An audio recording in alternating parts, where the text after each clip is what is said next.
This is just your initial appearance. You're not required to make a statement, but if you do make a statement, it may be used against you.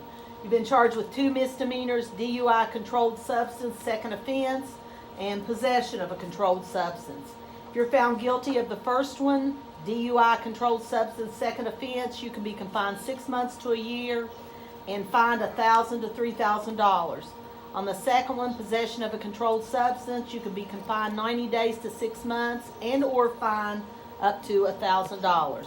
Are you going to want a court-appointed attorney? Yes. Okay, you need to initial letter C and sign on the bottom of the page.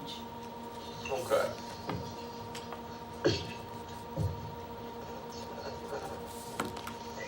Okay. All right, let's go to the next page.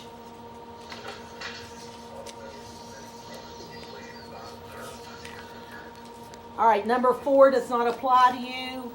Your bail is $10,000 or 10% cash or property. Okay. And if you do property, it has to be full surety. But no matter what, there's no use to come and post this bail because you've got that hold, okay? Parole hold, yeah. Yes, okay. You will be given time to talk to your attorney, probably the day of your hearing. All right, Okay. Go down to letter B on your misdemeanor charges. You have a right to plead not guilty, a right to a trial by jury, or by a magistrate without a jury. If you plead guilty or no contest, you give up your right to a trial. You have a right to demand a jury trial. If you want a jury trial, you must let us know in writing 20 days from today or 20 days from when you get your court-appointed attorney.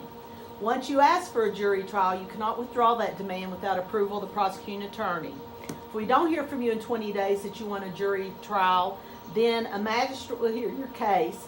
If you're unhappy with the decision the magistrate makes, then you can appeal it to circuit court. If you ask for a jury trial and you're found guilty, then a jury fee will be assessed against you.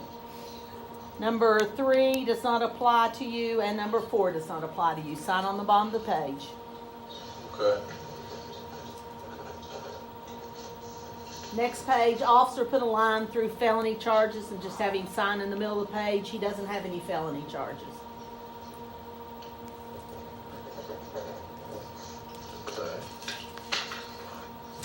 The next page is your criminal bail agreement. It goes over your 2 charges and what your bail is going to be. Go down to letter B. These are the terms and conditions for you to be released on bail. 1, you have to be present in person in magistrate court when we mail you notice of your hearing.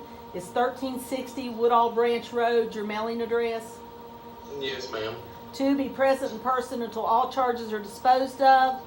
3, if you're sentenced to jail time, report when they tell you to. 4, if you change your name, address, or telephone number, it's your responsibility to call magistrate court in Lincoln County and let us know. Okay. Number 5, you may not leave the state of West Virginia without written approval of this court. Number 6, you cannot violate any state or federal laws. And number 8, you're subject to random drug and alcohol testing with a prohibition on possession and use as determined by the court. If Yes, you ma'am. break the conditions of your bail, then you can be rearrested, charged with more charges, and your bail increased. Do you understand? Yes, ma'am. Okay, please sign there on defendant's signature. Okay. All right, the next page, go all the way down to D, the last line on the page. You're just acknowledging that I told you and set your bail, and you just sign. Okay. Okay. So basically I'm just waiting to talk to my parole officer to get the hold off to see if I can get out on bond until, or how does that work, Miss Clayton? Do you know? I'm not sure. I'm sure that parole will, set up some kind of hearing and